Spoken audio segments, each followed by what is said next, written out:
Hello, welcome to my channel. അപ്പോൾ നമ്മളിന്ന് prepare ചെയ്യാൻ പോകുന്ന ജാതിക്ക സ്ക്വാഷ് ആണ് കേട്ടോ. വളരെയേറെ ഗുണങ്ങളാണ് നമ്മുടെ ഈ ഒരു സ്ക്വാഷിനുള്ളത്. അപ്പോൾ അതിൻ്റെ പ്രിപ്പറേഷനിലേക്ക് കടന്നാലോ. അപ്പോൾ നമുക്ക് ജാതിക്ക സ്ക്വാഷ് ഉണ്ടാക്കുന്നതിൻ്റെ ഇൻഗ്രീഡിയൻസ് എന്തൊക്കെയാണെന്ന് പരിചയപ്പെട്ടാലോ. ഞാനിവിടെ ജാതിക്കയുടെ തൊലിയും അതിൻ്റെ സ്പോഞ്ചും കളഞ്ഞ് നല്ലതുപോലെ വൃത്തിയാക്കി വെച്ചിട്ടുണ്ട്. നമുക്കിപ്പോൾ ഞാൻ കാണിച്ചു തരാം അതെങ്ങനെയാണ് വൃത്തിയാക്കേണ്ടതെന്ന് ഞാൻ കാണിച്ചു തരാം. ഇതേപോലെ ജാതിക്കയുടെ തൊണ്ടുവശം എടുക്കുക. അതിനുശേഷം നേരെ പകുതിയായി കട്ട് ചെയ്യുക. ഉള്ളിൽ ആ സ്പോഞ്ചും ഇതേപോലെ തന്നെ നമ്മുടെ ആ തൊലിയും കട്ട് ചെയ്യുക. കാരണം ഈ തൊലിയും ഈ സ്പോഞ്ചും കളയാൻ പറയുന്നതിൻ്റെ കാര്യം, നമ്മൾ വേവിച്ച് കഴിയുമ്പോൾ ഇത് രണ്ടും മാത്രം അലിന്ന് പോകാതെ, അതായത് നമ്മൾ ഈ ജ്യൂസൊക്കെ അടിക്കുമ്പോഴേക്കും ഇത് മാത്രം ഇങ്ങനെ കട്ടിയായിട്ട് കിടക്കും. അതിനുശേഷം ഇത് ചെറിയ കഷ്ണങ്ങളാക്കിയിട്ട് കട്ട് ചെയ്തെടുക്കുക. ഇത് നമ്മുടെ ആപ്പിൾ പോലെ തന്നെയാണ് കേട്ടോ. കട്ട് ചെയ്ത് കുറച്ചൊരു കഴിയുമ്പോൾ നമ്മുടെ ഈ ബ്രൗൺ ഷെയ്ഡ് ആകും. ഇത് വേവിച്ച് വരുമ്പോൾ ഇതിൻ്റെ പഴയ ആ കളറിലേക്ക് എത്തും. പിന്നെ ഞാൻ എടുത്ത് വെച്ചിരിക്കുന്നത് 3 ചെറിയ കഷ്ണം ഗ്രാമ്പു ആണ് കേട്ടോ. പിന്നെ ചെറിയ കഷ്ണം പട്ട, 2 നാരങ്ങ. പിന്നെ ഞാൻ പഞ്ചസാര എടുത്ത് വെച്ചിട്ടുണ്ട്. പഞ്ചസാരയുടെ കൃത്യ അളവ് എനിക്കിപ്പോൾ പറയാൻ പറ്റത്തില്ല. കാര്യം എന്താണെന്ന് വെച്ചാൽ, നമ്മുടെ ഈ ജാതിക്ക വേവിച്ചതിന് ശേഷം അതിൻ്റെ ആ പൾപ്പ് എന്തോരമുണ്ടോ അതിൻ്റെ 2 ഇരട്ടി പഞ്ചസാരയാണ് എടുക്കേണ്ടത്. ഇനി നമുക്ക് അതിൻ്റെ പ്രിപ്പറേഷനിലേക്ക് കിടക്കാം. ഞാൻ നമ്മുടെ ജാതിക്ക വേവിക്കാൻ പോകുന്നത് കുക്കറിലാണ്. ഞാനിത് കുക്കറിലേക്ക് ഇട്ട് കൊടുക്കുവാണ്. ഇത് നമ്മുടെ ഈ കുക്കറിലേക്ക് ഇട്ടതിന് ശേഷം ഇതിൽ പാകത്തിനുള്ള വെള്ളം ഒഴിച്ചു കൊടുക്കണം. ജാതിക്ക എന്തോരം ഉണ്ടോ അതിൻ്റെ 1/4 ഭാഗം നമ്മുടെ വെള്ളം കൂടുതലായിരിക്കണം. ഞാൻ കാണിച്ചു തരാം. കണ്ടില്ലേ, ജാതിക്കയുടെ തൊട്ട് മേളിൽ നമ്മുടെ വെള്ളം നിൽപ്പുണ്ട്. ഇപ്പം ഞാൻ നേരത്തെ പറഞ്ഞതുപോലെ തന്നെ ജാതിക്ക എന്തോരം നിൽക്കുന്നു അതിൻ്റെ 1/4 ഭാഗം കൂടുതൽ വെള്ളം വെക്കണം. ഞാൻ ഈ ഒരു പ്രഷർ കുക്കറിൽ ഞാനൊരു 6 വിസിലാണ് അടുപ്പിക്കുന്നത്. നിങ്ങളുടെ കയ്യിലുള്ള കുക്കറിൻ്റെ ആ വേവിൻ്റെ അളവിനനുസരിച്ച് നിങ്ങളുടെ ആ വിസിലിൻ്റെ എണ്ണത്തിൽ മാറ്റം വരുത്തണം. എൻ്റെ ഈ ഒരു കുക്കറിൽ 6 വിസിലടിക്കണം. എങ്കിൽ മാത്രമേ ഇത് നല്ലതുപോലെ വെന്ത് കിട്ടുള്ളൂ. ഇനി നമുക്കിത് വെന്തതിന് ശേഷം നോക്കാം. ഇപ്പം നമ്മുടെ ജാതിക്ക നല്ലതുപോലെ വെന്ത് വന്നിട്ടുണ്ട്. കൃത്യം 6 വിസിലടിച്ചതിന് ശേഷം ഞാൻ ഓഫ് ചെയ്ത് വെച്ചതാണ്. എല്ലാ പ്രഷറും എല്ലാം പോയതിന് ശേഷം ഞാൻ തുറന്ന് നോക്കിയപ്പോൾ നമ്മുടെ ജാതിക്ക ഈ കറക്റ്റായിട്ടുള്ള പെർഫെക്റ്റ് ആയിട്ടുള്ള രീതിയിൽ വെന്ത് വന്നിട്ടുണ്ട്. കണ്ടില്ലേ, ഈ പരുവം എത്തണം. ഈ പരുവം എത്തിയാൽ മാത്രമേ നിങ്ങൾ കുക്കറിൽ നിന്ന് എടുക്കാവുള്ളൂ.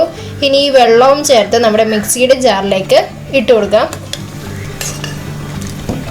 ജാതിക്കയിൽ അടിച്ച വെള്ളം നമുക്ക് മാറ്റേണ്ട ആവശ്യമില്ല. കാരണം നമ്മുടെ ഈ ജാതിക്ക വെന്തതിൻ്റെ ഗുണങ്ങൾ ആ വെള്ളത്തിലും ഉണ്ടാകും.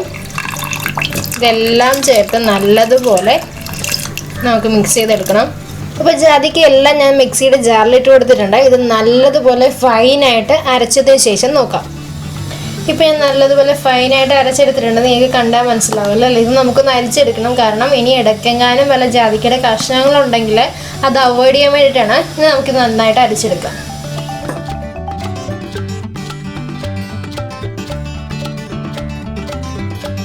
ഞാനിപ്പോൾ നല്ലതുപോലെ എല്ലാം അരിച്ചെടുത്ത് വെച്ചിട്ടുണ്ട്. ഇനി നമുക്കിതിൻ്റെ കുക്കിങ്ങിലേക്ക് കിടക്കാം. നമുക്ക് ആദ്യം തന്നെ നമ്മുടെ ഈ പാനിലേക്ക് നമ്മുടെ ഈ അരിച്ച് വെച്ച മിക്സ് ഒഴിച്ചു കൊടുക്കാം.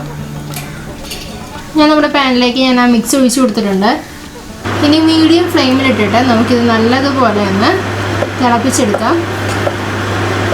ഇത് നല്ലതുപോലെ തിളച്ച് വന്നിട്ടുണ്ട്. ഇനി നമുക്കിതിലേക്ക് പഞ്ചസാര ചേർത്ത് കൊടുക്കാം. അതായത് 2 ഇരട്ടി പഞ്ചസാരയാണ് നമുക്ക് ചേർത്ത് കൊടുക്കാനുള്ളത്.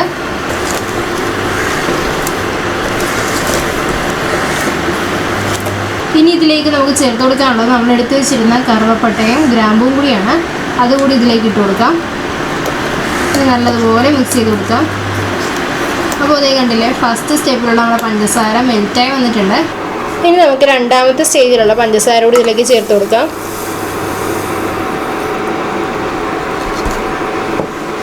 ഒന്ന് മിക്സ് ചെയ്ത് കൊടുക്കാം. നമ്മളിപ്പോൾ 2 ട്രിപ്പ് പഞ്ചസാരയും ചേർത്ത് കൊടുത്തിട്ടുണ്ട്. ഇനി ഇതിലേക്ക് ചേർത്ത് കൊടുക്കാനുള്ളത് നാരങ്ങാനീരാണ്. നമ്മുടെ പഞ്ചസാര ക്രിസ്റ്റലൈസ് ചെയ്ത് പോവാതിരിക്കാനും അതേപോലെ തന്നെ ഒരു ഫ്ലേവറിനും വേണ്ടിയിട്ടാണ് നമ്മൾ ഈ നാരങ്ങ ചേർത്ത് കൊടുക്കുന്നത്. ഇനി ഈ പഞ്ചസാര ഒന്ന് മെൽറ്റായി വരണം. അത്രയും മതി നമ്മുടെ ഈ ഒരു പ്രിപ്പറേഷൻ. പഞ്ചസാരയൊക്കെ നല്ലതുപോലെ മെൽറ്റായി വന്നിട്ടുണ്ട്. നമുക്ക് ഈ പരുവം മതി. ഇനി ഒന്ന് തിളച്ച് കഴിഞ്ഞിട്ടുണ്ടെങ്കിൽ നമുക്ക് ഫ്ലെയിം ഓഫ് ചെയ്യാം. നിങ്ങളുടെ നേരത്തെ ഒരു കാര്യം പറഞ്ഞിരുന്നു, നിങ്ങൾ കുക്കറിൽ നിന്ന് നമ്മുടെ ആ ഒരു ജാതിക്ക മിക്സിയിലോട്ട് ഇടുമ്പോഴേക്കും നല്ലതുപോലെ തണുത്തതിന് ശേഷം മാത്രം നിങ്ങൾ മിക്സിയിലോട്ട് ഇടുക. തിളച്ച് തുടങ്ങിയിട്ടുണ്ട്. 1 മിനിറ്റ് കൂടി കഴിഞ്ഞിട്ടുണ്ടെങ്കിൽ നമുക്കിത് ഫ്ലെയിം ഓഫ് ചെയ്യാവുന്നതാണ്. അപ്പോൾ നമ്മുടെ മിക്സ് നല്ലതുപോലെ തിളച്ച് വന്നിട്ടുണ്ട്. ഇനി നമുക്ക് ഫ്ലെയിം ഓഫ് ചെയ്യാം. കണ്ടില്ലേ, ഈ ഒരു കൺസിസ്റ്റൻസിയിൽ വേണം എത്തിക്കാൻ. അല്ലാണ്ട് ഓവറായിട്ട് നമ്മൾ തിളപ്പിച്ച് കഴിഞ്ഞിട്ടുണ്ടെങ്കിൽ ഇത് നല്ലതുപോലെ കുറുകിപ്പോകും. ഇത് ഏകദേശം സർബത്തിനേക്കാളും ഇത്തിരി കൂടി കട്ടിയാവുന്ന ഈ പരുവത്തിൽ വേണം നിങ്ങൾ ഫ്ലെയിം ഓഫ് ചെയ്യാനായിട്ട്.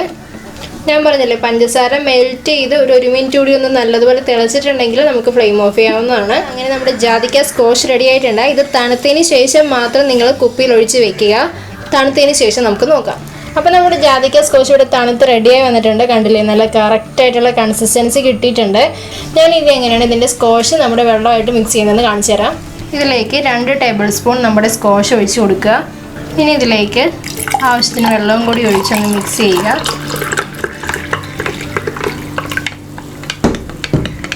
നല്ലതുപോലെ മിക്സ് ചെയ്തെടുക്കുക.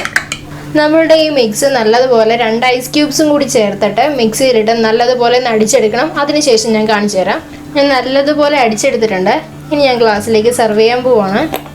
കണ്ടില്ലേ, നല്ലതുപോലെ പതയെല്ലാം ഫോം ചെയ്തിട്ടുണ്ട്. ഞാൻ നിങ്ങളോട് പറഞ്ഞു തന്നില്ലേ 2 ടേബിൾ സ്പൂൺ എടുത്തൊരു ഗ്ലാസ്സിലേക്ക് ഒഴിക്കുക എന്ന്.